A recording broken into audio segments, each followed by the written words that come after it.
السلام علیکم ورحمۃ اللہ وبرکاتہ۔ دوستو، اللہ تعالیٰ نے انبیاء کرام کو بہت سی صفات اور معجزات سے نوازا، اور انہی میں امام الانبیاء آپ صلی اللہ علیہ وآلہ وسلم کو ہر مقام پر اور ہر صفات میں اعلیٰ مقام عطا کیا ہے۔ بے شک آپ صلی اللہ علیہ وآلہ وسلم نور ہدایت اور تخلیقاً بشر تھے، جیسا کہ سورۃ الاعراف کی آیات میں فرمایا، آپ کہہ دیجئے کہ میں تو تم جیسا ہی ایک انسان ہوں۔ اس آیت سے کچھ مکتبہ فکر یہ رزلٹ نکالتے ہیں کہ آپ صلی اللہ علیہ وآلہ وسلم ہمارے جیسے انسان تھے۔ اس میں کوئی شک نہیں کہ ان کی تخلیق بے شک ایک بشر تھی، لیکن آپ صلی اللہ علیہ وآلہ وسلم اخلاقی طور پر اور دوسرا معجزانہ طور پر بھی آپ صلی اللہ علیہ وآلہ وسلم عام انسان سے بھی بہت بہتر تھے۔ جیسا کہ صحیح بخاری اور صحیح مسلم میں آپ صلی اللہ علیہ وآلہ وسلم نے وصال سے منع فرمایا، تو مسلمانوں میں سے ایک آدمی نے عرض کیا، اے اللہ کے رسول، آپ تو وصال کرتے ہیں۔ آپ صلی اللہ علیہ وسلم نے فرمایا، تم میں سے کون میری مثل ہے؟ میں اس طرح راز گزارتا ہوں کہ میرا رب مجھے کھلاتا اور پلاتا ہے۔ وصال کے معنی کہ آپ صلی اللہ علیہ وآلہ وسلم 3 4 دن کے اکٹھے بغیر افطاری کے آپ روزہ رکھا کرتے تھے۔ کیا عام انسان میں ایسی طاقت ہے؟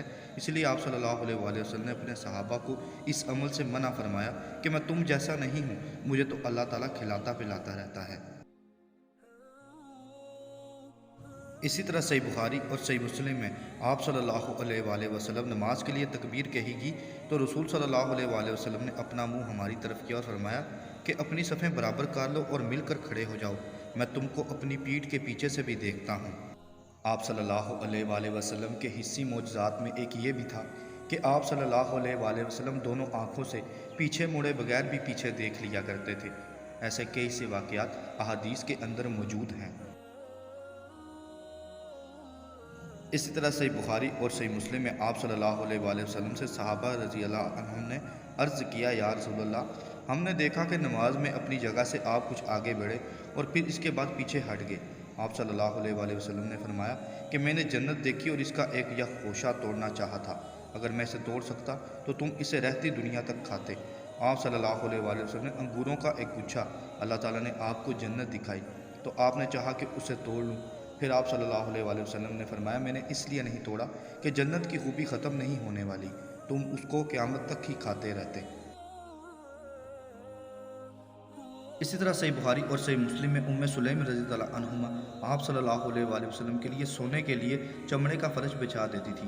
پھر بیان کیا کہ جب آپ صلی اللہ علیہ وآلہ وسلم سو گئے اور بیدار ہوئے تو ام سلیم رضی اللہ عنہما نے نبی کریم صلی اللہ علیہ وآلہ وسلم کا پسینہ اور جڑے ہوئے آپ کے بال لیے اور پسینے کو ایک شیشی میں جمع کیا اور پھر ایک خوشبو میں اسے ملا دیا۔ بیان کیا ہے کہ پھر جب انس رضی اللہ عنہما کی وفات کا وقت قریب ہوا تو انہوں نے وصیت کی کہ اس وقت جس میں آپ صلی اللہ علیہ وآلہ وسلم کا پسینہ مبارک جمع ہوتا تھا، اس کے ساتھ ایک خنوط میں اس میں ملا دیا جائے۔ بیان کیا کہ پھر ان کے خنوط میں اسے ملا لیا گیا، یعنی کہ آپ صلی اللہ علیہ وآلہ وسلم کے پسینہ مبارک سے بھی خوشبو آیا کرتی تھی جسے ام سلیم رضی اللہ عنہما جمع کر لیا کرتی تھی۔ اسی طرح صحیح بخاری اور صحیح مسلم میں ایک صحابی رضی اللہ عنہما نے فرمایا، میں نے رسول صلی اللہ علیہ وآلہ وسلم کو ایک سوس چمڑے کے خیمے میں دیکھا، اور میں نے یہ بھی دیکھا کہ بلال رضی اللہ عنہما آپ صلی اللہ علیہ وآلہ وسلم کو وضو کرا رہے ہیں، اور ہر شخص آپ کے وضو کا پانی حاصل کرنے کے ایک دوسرے سے آگے بڑھنے کی کوشش کر رہا ہے۔ اگر کسی کو تھوڑا سا پانی بھی مل جاتا تو وہ اسے اپنے اوپر مال لیتا، اور اگر کوئی پانی نہ پا سکتا تو اپنے ساتھی کے ہاتھ کی تری ہی حاصل کرنے کی کوشش کرتا۔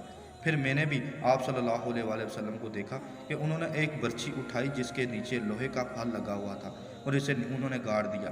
نبی کریم صلی اللہ علیہ وآلہ وسلم ڈیرے میں سے ایک سرخ پوشاک پہنے ہوئے تہبند اٹھائے ہوئے باہر تشریف لائے اور برچھی کی طرف منہ کر کے لوگوں کو 2 رکعت نماز پڑھائی۔ میں نے دیکھا آدمی اور جانور برچھی کے پرے سے گزر رہے تھے۔ صحابہ کرام آپ صلی اللہ علیہ وآلہ وسلم کے وضو کے بچے ہوئے پانی سے بھی برکت حاصل کیا کرتے تھے، جیسا کہ صحیح بخاری اور صحیح مسلم میں رسول صلی اللہ علیہ وآلہ وسلم جب صبح کی نماز سے فارغ ہوتے تو مدینہ کے خادم غلام اپنے برتن لے آتے جن میں پانی ہوتا۔ جو بھی برتن آپ کے سامنے لایا جاتا آپ صلی اللہ علیہ وآلہ وسلم اپنا دست مبارک اس میں ڈبوتے۔ بسا اوقات سخت سردی میں بھی صبح میں برتن لائے جاتے تو آپ پھر بھی ان میں اپنا ہاتھ ڈبو دیتے تھے۔ इसी तरह सही बुखारी में आप सल्लल्लाहु अलैहि वसल्लम ने हज्जातुल विदा में जब सर के बाल मुंडवाए तो सबसे पहले अबू तलहा रज़ियल्लाहु अन्हु ने आप सल्लल्लाहु अलैहि वसल्लम के बाल लिए थे, क्योंकि सहाबा आपके बाल मुबारक से भी बरकत हासिल किया करते थे। इसी तरह से मुस्लिम में आप सल्लल्लाहु अलैहि वसल्लम ने जब जुमरा अक़बा को कंकरियां मारी, अपनी कुर्बानी के ऊँट को नहर किया और फिर सर मुंडवाने लगे तो आपने अपने सर की दाईं जानब मुंडवाने वाले की तरफ की तो उसने इस तरफ के बाल उतार दिए। आपने अबू तलहा अंसारी को बुलाया और वो बाल उनके हवाले कर दिए। फिर आपने सर की बाईं जानब से इसकी तरफ की और फरमाया इसके बाल उतार दो। उसने वो बाल उतार दिए तो आपने वो भी अबू तलहा रज़ियल्लाहु अन्हु को दे दिए और फरमाया इनको बाईं तरफ बालों को लोगों में तकसीम कर दो। इसी तरह से बुखारी में हज़रत अबू हुरैरा रज़ियल्लाहु अन्हु बयान करते हैं, तुम लोग कहते हो कि अबू हुरैरा नबी पाक सल्लल्लाहु अलैहि वसल्लम से बहुत ज़्यादा अहादीसें बयान करता है। अल्लाह की कसम, एक दिन अल्लाह के पास जाना है। मेरे मुहाजिर भाई बाज़ारों में ख़रीदो फ़रोख्त में मशगूल रहा करते थे और मेरे अंसार भाई अपने अमवाल खेतों और बागात में मशगूल रहा करते थे और मैं एक मस्कीन आदमी था। मैं अपना पेट भरने के बाद आप सल्लल्लाहु अलैहि वसल्लम के साथ रहता। एक रोज़ नबी पाक सल्लल्लाहु अलैहि वसल्लम ने फरमाया, तुम में से जो शख्स मेरी इस गुफ्तगू को पूरा होने तक कपड़ा बिछा रखेगा फिर इसे अपने सीने के साथ लगा लेगा तो वो मेरे फरामीन में से कुछ भी नहीं भूलेगा। मैंने धारीदार चादर बिछा दी, इसके अलावा मेरे पास कोई और कपड़ा नहीं था। नबी पाक सल्लल्लाहु अलैहि वसल्लम ने अपनी गुफ्तगू मुकम्मल फरमाई तो मैंने चादर को अपने सीने के साथ लगाया। इस ज़ात की कसम जिसने आपको हक़ के साथ मबूस फरमाया, मैं उस रोज़ से आज तक आप सल्लल्लाहु अलैहि वसल्लम के फरामीन में से कुछ भी नहीं भूला। और सही मुस्लिम की हदीस में हज़रत अस्मा रज़ियल्लाहु अन्हा ने कहा, ये रसूल सल्लल्लाहु अलैहि वसल्लम का जुब्बा है जो उन्होंने तिलसानी मोटे कपड़े का एक कसरवानी कसरा के ओहदे में पहने जाने वाला जुब्बा निकाला जिस पर रेशम के नक्शो निगार बने हुए थे और जिसके दोनों पल्लों पर देबाज लगा हुआ था। हज़रत अस्मा रज़ियल्लाहु अन्हा ने कहा, यह जुब्बा हज़रत आयशा रज़ियल्लाहु अन्हा की वफ़ात तक इनके पास था और जब इनकी वफ़ात हुई तो इसको मैंने ले लिया। नबी करीम सल्लल्लाहु अलैहि वसल्लम इस जुब्बे को पहना करते थे जब बीमारों के लिए इस जुब्बे को पानी में डबो कर धोते ताकि इन पानी के ज़रिए से शिफा हासिल करें। इसी तरह सही बुखारी और सही मुस्लिम में एक सहाबी जब खंदक खोदी जा रही थी तो मैंने मालूम किया कि नबी करीम सल्लल्लाहु अलैहि वसल्लम इंतहाई भूख में मुब्तला है। मैं फ़ौरन अपनी बीवी के पास आया और कहा कि क्या तुम्हारे पास कोई खाने की चीज़ है? मेरा ख्याल है कि आप सल्लल्लाहु अलैहि वसल्लम इंतहाई भूख में हैं। मेरी बीवी एक थैला निकाल कर लाईं जिसमें एक सा जो थे। घर में हमारा एक बकरी का बच्चा भी बंधा हुआ था। मैंने बकरी के बच्चे को ज़बह किया और मेरी बीवी ने जो को चक्की में पीसा। जब मैं ज़बह से फ़ारिग हुआ तो वो भी पीस चुकी थी। मैंने गोश्त की बोटियाँ करके हांडी में रख दिया और नबी करीम सल्लल्लाहु अलैहि वसल्लम की खिदमत में हाज़िर हुआ। मेरी बीवी ने मुझे पहले बता दिया था कि खाना बहुत कम है, इसलिए मुझे आप सल्लल्लाहु अलैहि वसल्लम और सहाबा के सामने शर्मिंदा न करना। चुनांचे मैंने नबी करीम सल्लल्लाहु अलैहि वसल्लम की खिदमत में हाज़िर होकर कान में ये अर्ज़ किया, या रसूल अल्लाह, हमने एक छोटा सा बच्चा ज़बह कर लिया और एक सा जो पीस लिए जो हमारे पास थे, इसलिए आप दो एक सहाबा को साथ लेकर तशरीफ़ ले चले। आप सल्लल्लाहु अलैहि वसल्लम ने बहुत बुलंद आवाज़ से फरमाया, ए अहले खंदक, जाबिर रज़ियल्लाहु अन्हु ने तुम्हारे लिए खाना तैयार करवाया है, बस अब सारा काम छोड़ दो और जल्दी से चले चलो। इसके बाद आप सल्लल्लाहु अलैहि वसल्लम ने फरमाया, जब तक मैं ना आ जाऊं हांडी चूल्हे पर से ना उतारना और तब आटे की रोटी पकानी शुरू करना। मैं अपने घर आया, इधर आप सल्लल्लाहु अलैहि वसल्लम भी सहाबा को साथ लेकर रवाना हुए। मैं अपनी बीवी के पास आया तो वो मुझे बुरा भला कहने लगी। मैंने कहा, तुमने जो कुछ मुझसे कहा था मैंने नबी करीम सल्लल्लाहु अलैहि वसल्लम के सामने अर्ज़ कर दिया था।